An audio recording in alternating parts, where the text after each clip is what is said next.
Bom dia a todos. Eu sou o Dr. Hugo Lisboa, sou endocrinologista e vim trazer algumas informações sobre tratamentos modernos para a diabetes mellitus. No momento, no mundo, nós temos 500 milhões de pacientes com diabetes. Isso, se fosse um país, seria o terceiro país do mundo. Primeiro a China, segundo a Índia, terceiro o diabetes. Há um aumento progressivo do número de pacientes com diabetes e tem sido tentado inibir essa progressão, e isso se consegue através de uma dieta mais saudável e com atividade física, fazendo exercícios.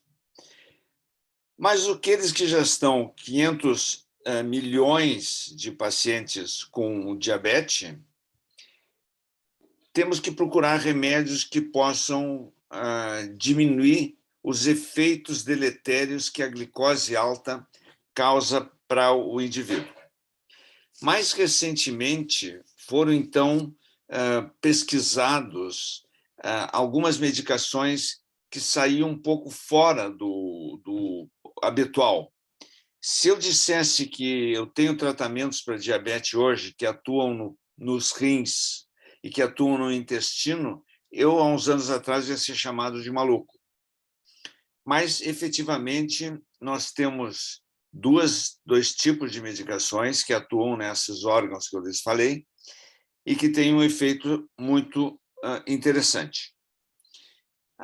Um deles são as incretinas. Elas foram detectadas no intestino delgado, e a primeira que foi identificada foi na baba de um lagarto, no México, chamado monstro de Gila, e da baba desse lagarto havia uma incretina que, no momento que administrada para um indivíduo, com comida, fazia com que aumentasse a secreção de insulina e diminuísse a de glucagon, além de um efeito sobre o cérebro, diminuindo um pouco o apetite e um efeito retardando o esvaziamento gástrico.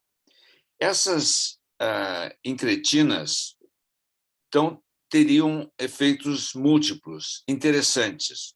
Um deles é baixar a glicose no sangue. Claro, como todos os remédios para diabetes têm que fazer. E o segundo, que é diminuir o peso, porque diminui o apetite e retarda o esvaziamento do estômago. Então, a pessoa come, se sente plena, não tem vontade de comer mais, e isso vai influindo no peso.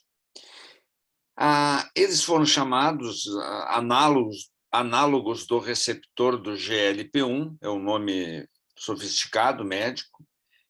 Existem pelo menos 4 no mercado há tempo: é o Victoza, o Saxenda, o Trulicity e o Ozempic, que são medicações injetáveis diárias ou semanais que exercem esse efeito muito interessante no corpo.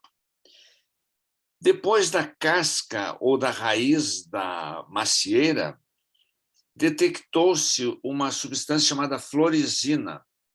A florizina, quando administrada para seres humanos ou animais, ela aumenta a excreção de glicose pela urina.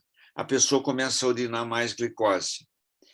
Então, com esse efeito, abrindo o rim, permitindo uma maior saída de glicose pelo rim, faz com que eu diminua o nível de glicose no sangue. O açúcar engorda. Se eu perco mais açúcar, também eu vou perder peso. Então, também essas medicações têm o efeito de baixar a glicose através da perda de calorias, perder peso também.